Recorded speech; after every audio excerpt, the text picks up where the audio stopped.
हर हर महादेव सभी प्रिय दर्शकों को। आज सुबह कुछ ज़्यादा ही आलस भरी थी, जो कि आप सब देख पा रहे होंगे। कारण भी कुछ शायद अनजाना सा नहीं था, क्योंकि पिछले 2 दिन से गाड़ी का सफ़र चल रहा था और दुविधा यह थी कि आज फिर से निकलना था हमें कैथल के लिए। वक्त की यूँ कमी हमें बार बार अंदेशा होने पर मुझे पुनः पुनः विचार करने पर मजबूर कर रही है कि काम के दिन कुछ कम कर दिए जाएँ। सुबह सुबह सब लोग चाय का आनंद ले रहे थे, खासतौर पर हमारे प्रिय मोहित नैन जी, जो पेड़े जो कि हम खास तौर पर लेकर आए थे चिड़ावा से, उनके साथ व्यस्त थे। तब तक आप पहुंचती है हमारी प्यारी दादी, जो कि अपने कपड़ों के बारे में जानकारी देने लगती हैं। खैर सुन ही लीजिए आप सभी लोग। काट के आई है, सारे रंगा के सूट से मार रखे हैं। दोबारा कहूँ 20 से मारी हूँ सारे रंगा के। हाँ, कोई रंग कौन छोड़ रखा। अगले की बहू देव भतीजा की बहू देव मैं के कदे मोर लाऊं। और देख सारी दुनिया न्यू का है, पोता वैद पोती डॉक्टरनी लंगड़ी हंड है। बता मामा के क्या और बेइज्जती करा रखी है हमारी। मेरी हो रही है, तारी क्या करा रखी है। बैठे के बूंदे दुख है गोडे पानी आई सो के टेम हो गया। देख 8:30 8:30 हुई थी और 7:45 चली थी, थोड़ी आ गई। एक बड़ी बैठी थी सो।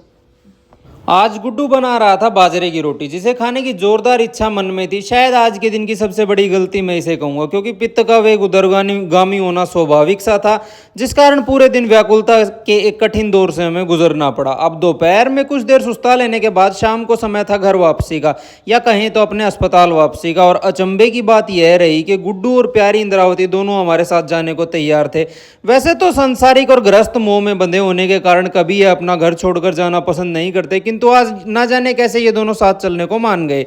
अब दुविधा की बात यह रही कि हम निकल तो पड़े थे, लेकिन काफी दूर जाने के बाद गुड्डू को याद आया कि वो अपना कपड़ों से भरा बैग घर ही भूल गया है, तो उसे लेने के लिए हमें वापस आना पड़ा। इसी जद्दोजहद के बीच सबका गला सूखने लगा था, खासतौर पर हमारा। तो निर्णय हुआ थोड़ा सा गन्ने का रस ग्रहण करने का। वैसे पीना तो सभी को होता है, किंतु कहना हमें भी पड़ता है कि जूस पी लिया जाए। एक बार तो सब मना करते हैं, फिर सब मान भी जाते हैं। कुछ दूर चलते ही पता चलता है गाड़ी में तेल की कमी हो चली थी, तो शीघ्र ढूंढ लेते हैं पेट्रोल पंप। अब यहाँ खाने पीने की चीज़ें हमें दिख जाती हैं, तो जल्दी से अपने लिए कुछ मूंगफली भी खरीद लेते हैं। अब जैसा कि हमने पहले बताया था कि पहले तो सभी लोग मना करते हैं और फिर सब लोग धीरे धीरे मान जाते हैं खाने पीने के लिए।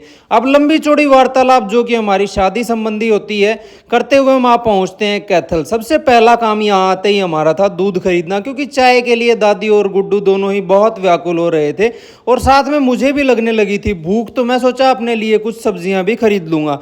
तो बिना देरी किए दोनों कामों को अंजाम देकर हम आ जाते हैं अपने घर, जहाँ प्यारे पेड़ पौधे हमारा इंतजार कर रहे थे। अब आते ही उबलनी रख देते हैं हमारे लिए शकरकंद, और बाकी दोनों के लिए बना देते हैं चाय, जिसका दादी और गुड्डू खास तौर पर बेसब्री से इंतजार कर रही थी।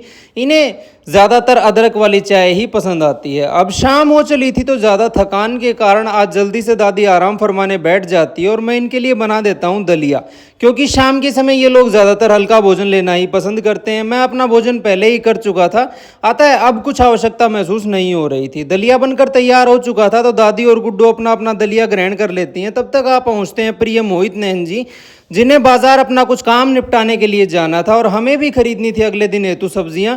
तो हम उनके साथ ही जाने का निर्णय करते हैं। घर में पहले से कुछ ज़्यादा सब्जियां और अनाज रखा था, वो हम गौ माता को ग्रहण करवा देते हैं और निकल जाते हैं सीधा सब्जी वाले भाई साहब की तरफ, जो कि एक बड़ी सी मुस्कान के साथ हमारा स्वागत करते हैं। बहुत सी सब्जियां हमें खरीदनी थी, क्योंकि दादी और गुड्डू को भी अब मैं सब्जियां ही खिलाने वाला हूं। देखते हैं कब तक उनके घुटनों का दर्द नहीं जाता है। इन्हीं कुछ विचारों के साथ सब्जियां खरीद निकल जाते हैं दूध वाले भाई साहब की तरफ। दूध खरीद लेते हैं और समय हो चलता है घर वापसी का, जहाँ प्यारी गुड्डू और दादी दोनों हंसी मजाक करते हुए आराम फरमा रहे थे। फरमाए भी क्यों ना, आज का सफ़र काफ़ी लंबा जो रहा है। आते ही सबसे पहले कोष्ठ शुद्धि के लिए हम ग्रहण करते हैं थोड़ा सा त्रिफला चूर्ण, ताकि उत्तम शारीरिक क्षमता की स्थापना हम कर सकें।